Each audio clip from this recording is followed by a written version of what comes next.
This is the day 2 of me making videos on current affair events for the upcoming BPSC 17th BPSC interviews that are about to begin, and the 71st BPSC mains exams.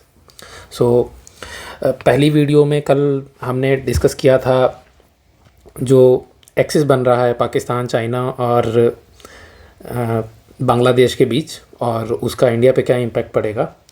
दूसरा, मैंने ये कहा था कि अफ़गानिस्तान के साथ भी ऐसा कुछ बन रहा है. तो पहले तो हम डील करेंगे अफ़गानिस्तान और इंडिया के रिलेशंस के बारे में, जिसमें अभी अभी कुछ नई डेवलपमेंट्स हुई हैं. जैसे तो हम डील करेंगे इंडिया और अफ़गानिस्तान के रिलेशन के बारे में.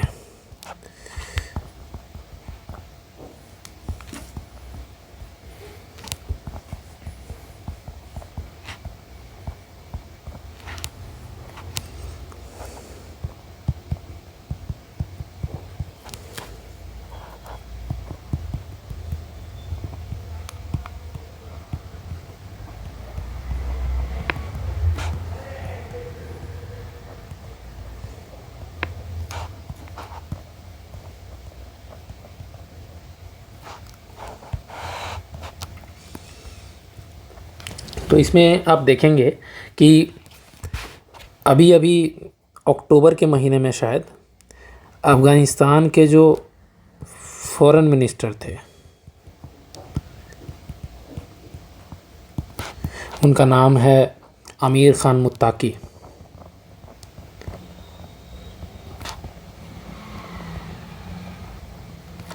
उनका विज़िट हुआ था इंडिया में. ठीक है, उनको यूएन ने एक ख़ास पास दिया था, सॉर्ट ऑफ ए पास दिया था, क्योंकि वो यूएन डेजिग्नेटेड टेररिस्ट माने जाते हैं.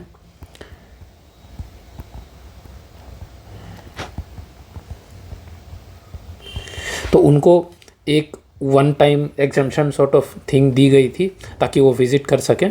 तो उन्होंने विज़िट किया था. तो आप देखेंगे कि अफ़गानिस्तान में तालिबान का शासन है अभी, और we have a clear stand against dealing with terror regimes like Pakistan and institutions like Taliban. तो अभी ये अफ़गानिस्तान के साथ रिलेशन हमारे अच्छे क्यों करने की हम कोशिश कर रहे हैं? Why is the need for India's renewed interest in making a contact with the तालिबानी regime in अफ़गानिस्तान? उसकी 2-3 वजह हैं. एक तो कि India is trying to safeguard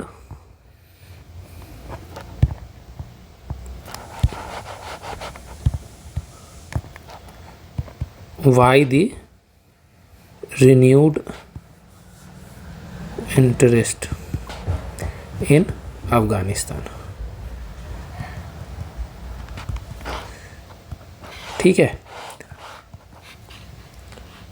तो इसका एक तो रीज़न ये है कि हम अपने स्ट्रैटेजिक इंटरेस्ट को सेफगार्ड करना चाहते हैं.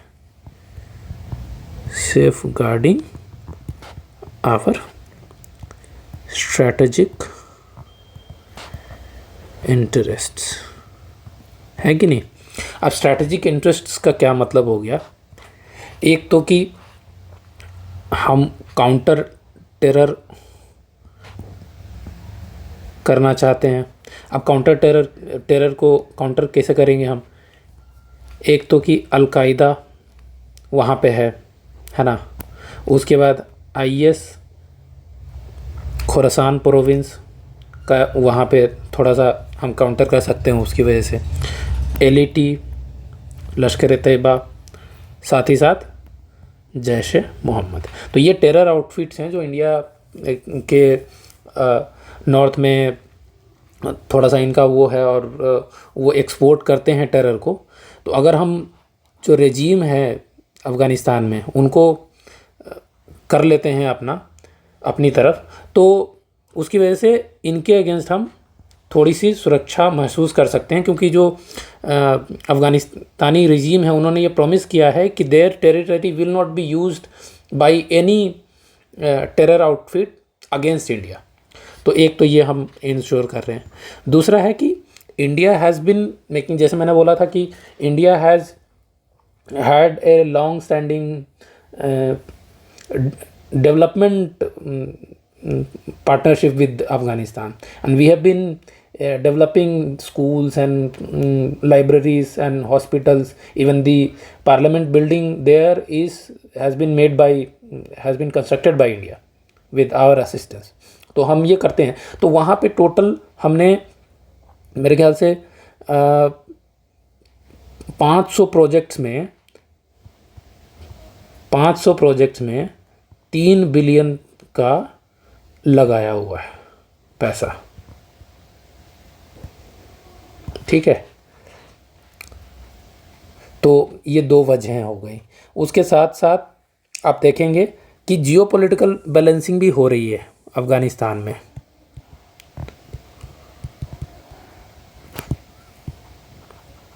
अब जियोपॉलिटिकल बैलेंसिंग कैसे हो रही है, तो अभी एक तो कि पाकिस्तान का इन्फ्लुएंस इससे कम होगा, ठीक है ना, अगर हम वहाँ पे बनते हैं। और पाकिस्तान अफ़गानिस्तान के रिलेशन अच्छे चल नहीं रहे हैं, क्योंकि अफ़गानिस्तान का जो ईस्टर्न बॉर्डर है और पाकिस्तान का जो वेस्टर्न बॉर्डर है उस पे कॉन्फ्लिक्ट चलता रहता है। और अभी हाल फिलहाल में काफ़ी ब्लडशेड वहाँ पे हुआ था, काफ़ी फायरिंग और ये सब चली थी। तो ऑलरेडी जो तलखी चल रही है इन दोनों रिजीम्स के बीच में, हम अगर बीच में अफ़गानिस्तान के साथ अच्छे रिलेशन बना लेते हैं जो नई रिजीम है उसके साथ, तो हमारा थोड़ा सा पाकिस्तान का इन्फ्लुएंस कम करने में हाथ जाएगा। साथ ही साथ चाइनीज़ का वहाँ पे एक्सपेंशन चल रहा है। चाइनीज़ एक्सपेंशन को हम चेक कर सकते हैं, ठीक है, ये कम करना या चेक कर सकते हैं। जैसे उन्होंने अभी CPEC China Pakistan economic corridor को, जो कि BRI के अंतर्गत आता है, एक्सपैंड करने की बात की थी। तो चाइना के जंगजियांग प्रोविंस से होके पाकिस्तान के थ्रू अफ़गानिस्तान तक वो ट्रैवल करेगा और पाकिस्तान के थ्रू एक्सेस देगा, ठीक है। तो चाइना के एक्सपेंशन को हम चेक कर सकते हैं। उसके साथ साथ ग्लोबल पर्सपेक्टिव जो है ये शिफ्ट हो रहा है on Afghanistan. Global perspective on Afghanistan is shifting. Recently Russia ने रिकॉग्नाइज कर लिया है तालिबानी रिजीम को, उससे इनकी लेजिटिमेसी बढ़ेगी।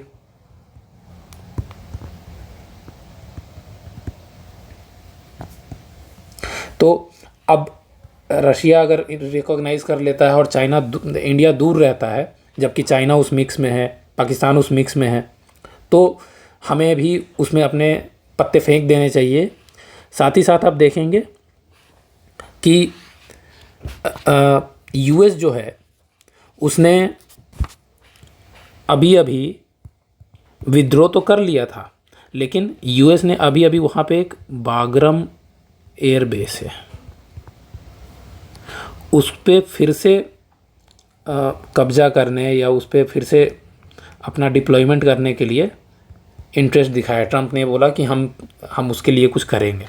तो सारे जो मेजर प्लेयर्स हैं रीजन में वो इधर घुसने की कोशिश कर रहे हैं, और India has been tiptoeing around the idea of engaging with Afghanistan. तो now we have tried to formalise our engagement with Afghanistan. ऐसा नहीं कि हमने छोड़ रखा था, लेकिन Tier 2 डिप्लोमेसी वगैरह चल रही थी। अभी ये फाइनली थोड़ा सा कॉन्क्रीट होता दिख रहा है। इसमें साथ ही साथ मॉस्को फॉर्मेट यूनिटी बनी है, इसके बारे में आप थोड़ा सा पढ़ सकते हैं। ये इंटरव्यू वगैरह के लिए ज़्यादा आसार बनते हैं कि इसके बारे में आपसे वो सवाल पूछ सकते हैं कि इंडिया अफ़गानिस्तान की तालिबानी रिजीम के साथ क्यों इंगेज करने की कोशिश कर रहा है, और मॉस्को फॉर्मेट यूनिटी क्या है, वहाँ पे कौन कौन से प्लेयर्स हैं, उनके क्या क्या इंटरेस्ट्स हैं। तो ये तो इंडिया क्यों वहाँ पे इंगेज करने की कोशिश कर रहा है और उसका पर्सपेक्टिव क्या है, ये था। अब अगर हम इंगेज करने की कोशिश करते हैं तो सक्सेसफुली इंगेज करने में चैलेंजेस क्या क्या आएंगे। तो चैलेंजेस क्या क्या आएंगे वो हम देखेंगे। तो एक तो कि इंडिया ने अभी तक फॉर्मली रिकॉग्नाइज नहीं किया है, ठीक है, फॉर्मली रिकॉग्नाइज नहीं किया है तालिबानी रिजीम को, क्योंकि रिकॉग्नाइज करने में लेजिटिमेसी की प्रॉब्लम है। कौन सी लेजिटिमेसी? कि वो ह्यूमन राइट वायोलेशन कर रहे हैं, है ना, और वो वीमेन के अगेंस्ट रेजीम है ना। और अगर हम उनको रिकॉग्निशन दे देते हैं तो our standing in the liberal world as a democratic country, as a secular country, as a country which stands against terror firmly, वो सारा कुछ अंडरमाइन हो जाएगा। तो हम रिकॉग्नाइज नहीं किया हमने, और ये एक प्रॉब्लम है। जबकि चाइना फर्मली इंगेज कर रहा है, रशिया फर्मली इंगेज कर रहा है। दूसरी प्रॉब्लम ये है कि जैसे मैंने बोला कि मोरल डिलेमा है ये, ठीक है। ये सेम बात जो हम कह रहे हैं लेजिटिमेसी वाली, ये सेम बात दूसरी बात यहाँ पे आ जाएगी। और तीसरा जो रीज़न है कि हम स्ट्रैटेजिक बैलेंसिंग तो कर रहे हैं,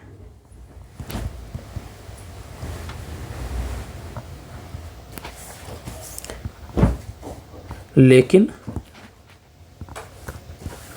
it should not be at the cost of human right concerns, ठीक है। तो सारा ये सिमिलर ही पॉइंट्स है।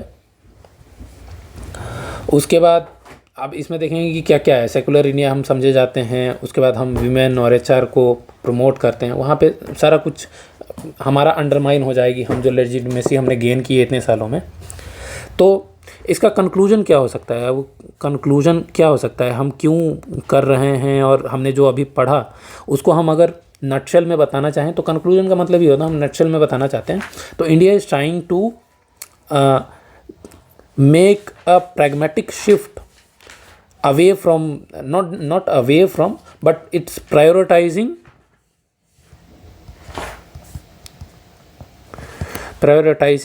its strategic interest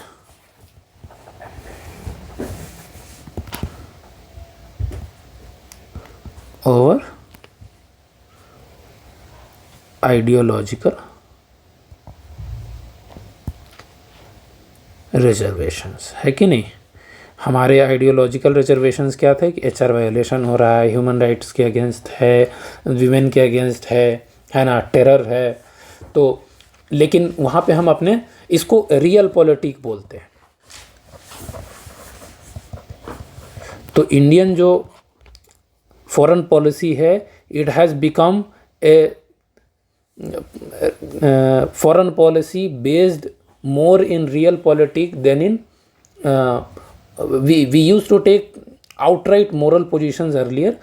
Now because we are vying for a place in the multipolar world order, and we are vying for a like substantial place in that, so there are many poles now and we have to balance all of these regional powers. China को भी balance करना है, Russia को भी balance करना है, Iran भी उधर मिडल ईस्ट में है ना, इजराइल के साथ भी हमें संबंध अच्छे बनाने हैं। तो ये सबको बैलेंस करने के लिए रियल पॉलिटिक की हम हेल्प ले रहे हैं। और रियल पॉलिटिक का कभी कभी मतलब होता है कि your ideological reservations have to have a measured place when you are concerning yourself with strategic interest. You can not be having moral outrage while dealing with countries, ठीक है ना। तो आज की क्लास में हम इतना ही डील करेंगे। आप ये थोड़ा सा देख लीजिएगा क्योंकि ये इंटरव्यू में काम आएगा आपको। ये सवाल वो पूछ सकते हैं क्योंकि ये हॉट टॉपिक है। और बाकी ये सारी जो बातें हैं वो 71st BPSC के मेंस के लिए भी तो 7 और 8 मार्क कर जो सवाल आते हैं उसमें ये पूछे जा सकते हैं। तो आप इनको देख लीजिएगा। This is all for this topic and we'll meet again. Bye bye.